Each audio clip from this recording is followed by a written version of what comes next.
Grand Pape Cheikh Fall ñu ngi lay nuyu depuis la France donc ñun ñu ngi au Sénégal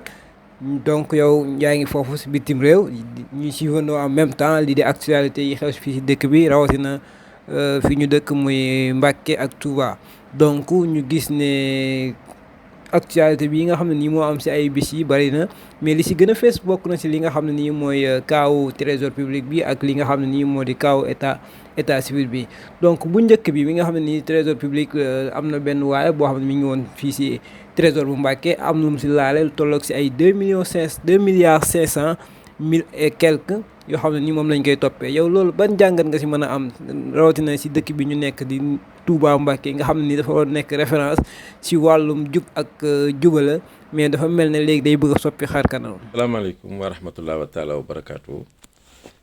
Thierno maa ngi lay sant di la gërëm bu baax a baax di sant aussi ñëpp ñi nga xam ne ñooy faral di topp programme mu Senejet di kontaan lool si laaj bi nga ma laaj ñi jëm ci actualité bi nga xam ne moo fës si semaine bi am foofu ci Mbacké Bawol sa laaj bi njëkk bi jëm si ban jàngat la ñuy def si lu jëm si coow li am si trésoru Mbacké dañ accusé ab inspecteur des impôts bu nekkoon foofu ci Mbacké ak li nga xam ne mooy bi am ci maire bu Mbacké te jàpp ci premier adjoint au maire di Mor Sow ak benn agent bu maire bu Mbacké di sama rakk nekk sama xarit di El Hadji Lo bi may njëkk a wax mooy d'abord jàngat bi may njëkk a def si affaire u trésor bu Mbacké mooy que ne nekk na semaine boo xam ne booy xool actualité bi foofu ci Mbacké lu metti la ci askan wi parce que actualité bi nationale bi dafa focaliser ci département wu Mbacké ci commune de Mbacké maanaam Mbacké googu ci semaine bi dund na fi ñaari xew-xew yoo xam ne yu bon la ci wàllu nekk ni askan ci wàllu gestion ci wàllu toppatoo alalu askan ak sàmm alalu askan bi ci njëkk mooy ci trésor Mbacké boobu ñu indi ci ay xibaar ñu jot mu siiw si Mbacké lool si enquêteurs yi gën a ne lu xaw a jege si 5 milliards de francs CFA ñaari inspecteur des impôts ñu njaaj nañ ko kenn ki mi ngi nekkoon Mbacké tudd Abdou Aziz Diop de 2016 à avril 2021 2021 bërki demb dong la donc la jóge Mbacké ñu ko topp ko lu toll si 2 milliards 500 millions yoo xam ne neneen kat daf kaa ñóoj njaaj si diggante 2016 ba 2021 mais xam nga loolu xaalis bu mel noonu bu ko mënee jël si Mbacké googu ak Touba si département Mbacké googu nga xam ne 16 communes am si département bi ñaari communes yi si ëpp doole di commune Mbacké ak commune Touba Mbacké nekk siège bi nga xam ne mooy inspection des impôts nekk foofu maanaam le trésor public de l'État nekk si département bi nekk foofu jàkkaarloog gendarmerie bi un fonctionnaire de l'État du Sénégal nekkul fonctionnaire ba dafa nekk au niveau central mais au niveau de à la base bu mënee tey xaalis bu toll noonu ñu ne ñuut nañ ko entre 2016 ba 2021 si département Mbacké si commune Mbacké ak commune Touba sax lay tudd si 2 milliards 500 millions te askan waa Mbacké yëguñu tinuñu presse yëgul tinuñu alkaati yëgul tinut gendarme yëgul tinut procureur yëgul tinut maire yëgul tinut préfet yëgul tinut mais moi je me pose des questions mënta nekk tey mënta nekk ëllëg y a une complicité coupable. kon mu mel ne jàngat bi nga jot a def day mel ne affaire bi dafa am ay complices yoo xam ne dañoo ne ci biir affaire waaw complicité coupable boobu nag ma wax maanaam Abdou Aziz Diop mënta nekk payeur bu Mbacké percepteur bu Mbacké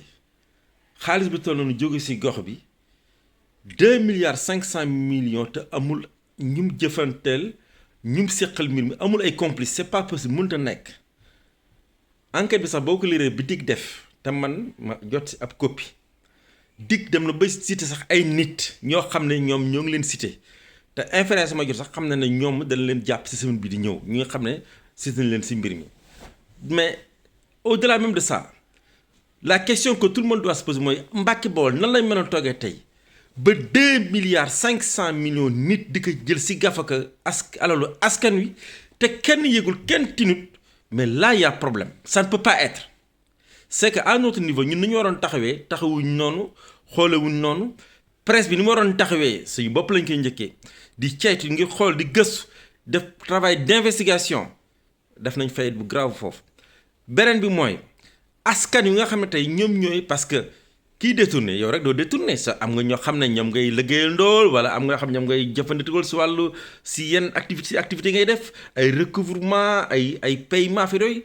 mais donc am na complice ñum seqal mbir moom mais ñooñu ñan lañ anañu ensuite justice sénégalaise nañ gën a forte c'est-à-dire nit mënoo ko jàpp tey nga tëye ko ne accusé nañ ko nangam nga war a ceytu ay bien balaa nga enquête boo ko bëri war nga xam nit ki lu mu am si alal lan la anay këram anay terrain anay otoom anay fu mu dënkaan xaalisam yëpp maanaam justice bi war a ma tax daan ne dimu kat jàpp nañ li daf koy jël si xaalis bi mu jël en attendant ñu enquête bien yi yëpp mettre nañ ko sous scellé te dañ kër gi yoon tane si loxo si kër gi yoon tane si terrain bi kër gi yoon tane si oto yi kër gi parce que ñu xam ne kii alalu askan wi ñu koy jàncin di ñu koy jiiñ na moo ko jël yoon moom teggul na si loxo ne da koy bloqué bul xool ba xam liñ koy topp ndax jëlee ko si alalu askan wi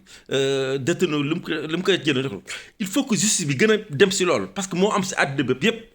muy France muy États-Unis ku ñuy tomp wàllu détournement wàllu fraude wala dañuy jël say biens ñu mettre ko sous scellé daal koy dénk yoon en attendant ñu coytu ba xam alal jën li jën ba xam yaa ngi jëloo ko est-ce que yow nekkul ne si nga ko jëndee wala si nga ko fexe ba def li nga def kooku justice bi na si gën a taxaw gën a xool ensuite waa ji maa ngi dégg ñu naan ay chef religieux ay sëriñ bi alalu askan ku ko njuuj njaaj alalu baykat alalu sàmmkat alalu fajkat alalu grim alam askanu Sénégal kooku dañ si war a taxaw ñu leeral mbir ba mu leer nañ wax dëgg yàlla amul médiation amul négociation am dara nañ bàyyi yoon dem ba sës ñu xam ne alalu askan kenn waru ko détourner rawatina waxuma la sax Sénégal mais Mbacké Touba à la une des journaux détournement de 2 milliards 500 millions si Mbacké Touba ku ñàkk googu nga xam ne askan wi amuñu dara kenn ngi taxaw ne ko culum ne ko fuuf kenn xamu fi jóge askan wi mais kooku warut am intervention warut am négociation warut am dara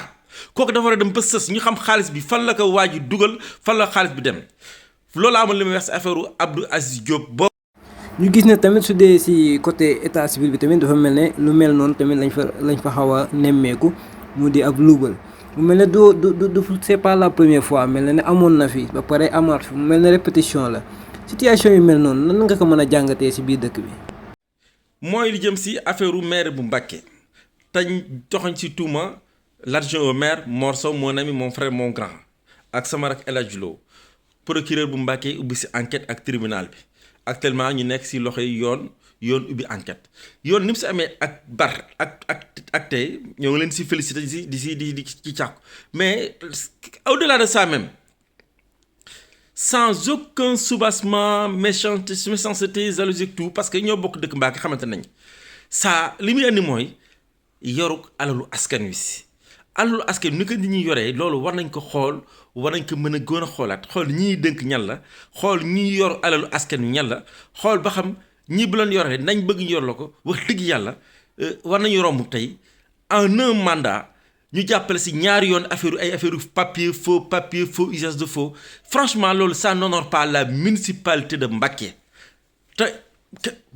bu daan am si yeneen gestion municipale yi mais municipalité bu Mbacké bi apparemment c'est pas la première fois c'est la deuxième fois muy am lu mel nii franchement ça n'honore pas les élus locaux ça n'honore pas les maires et les maires ñu jëm si élection yi bees jàpp ne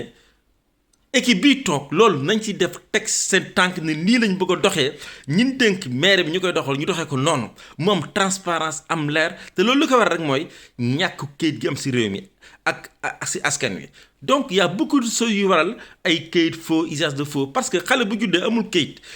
nga takk jabar amoo kayit xale bu dem ba entrant sixième am ba war a def examen amul kayit mais loolu mooy indi yu mel nii loolu donc moo koy indi mu dem si mairie ba rek daal di lijjanti kayit def foofu usage de faux ab consulat wala ambassade ubbi enquête bu ko defee ñu xool daal di jàpp daal di ne ma def faux usage de faux si yooyu rek lay mujjee. donc man Thierno si ñaari question yooyu nga pose question boobu nga posé si wàllu détournement bi am si trésor public bu Mbacké ak bi nga xam ne moo am ci si coow li am si mairie bi actuellement loolu laa si amoon lañ si xalaat. jërëjëf Pape Cheikh Fall donc si question yooyu dañuy dugg yow si sport ñu gis ne actualité semaine bi lii di avenir de Mbacké am na bis bu bees ki nga xam ne ni mooy président Mamadou Badiane moom mu leen ko digoon indil na leen ko mu mel ne kon nag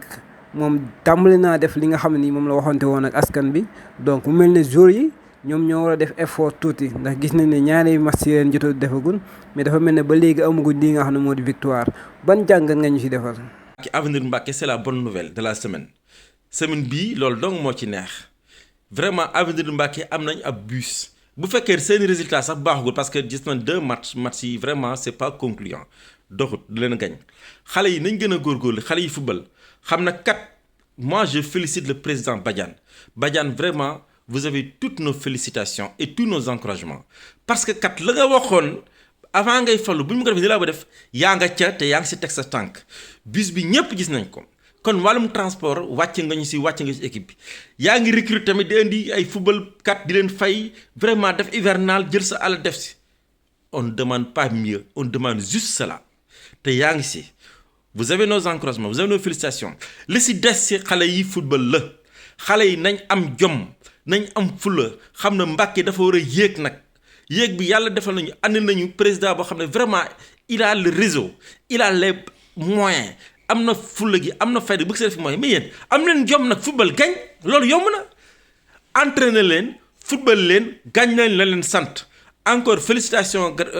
sama rak sama xarit Badiane Ibrahima maa ngi lay féliciter gëj naa la gis mais vous avez tous nos encouragements ñoo ngi lay suivre ñoo ngi lay jàppale si malgré li ñu sot Thierno donc yaakaar naa ne j'ai fait le tour d'horizon si questions yi nga ma laajoon maa ngi lay sant di la gërëm di la féliciter si liggéey bu am solo ba ngay amal ak ñi ngi ko àndal ñëpp di leen encourager yii nag danañ ko faral def ay bis bu nekk danañ dikkaat si actualité semaine bi nga xam ne moo gën a fës si département Mbacké bi si goxu Mbacké bi surtout rawatina si commune bi su defee danañ si def lu ñu si xalaat andi suñu jàngat bi ñu siy def di sant ñëpp di laaj ngeen ñuy suivre di ñu topp si site bi di Sidi Sénégal di sant ñëpp di leen ñaanal wax dëgg yàlla de bonnes fêtes de fin d'année yàlla defal ñu 2022 bi ñëw dàq li nga xam ne mooy 2021 bi yàlla yàggal fi Cheikh Mountakha Bassirou Mbacké yàggal fi xalif général des Mourides Serigne Amdi Moustapha Fall yàggal fi mag ñi baax ñi màggal fi kilifa yi aada yi sàmm ñu sàmm njaboot gi asalaamualeykum wa rahmatulah wa taala wa barakatuh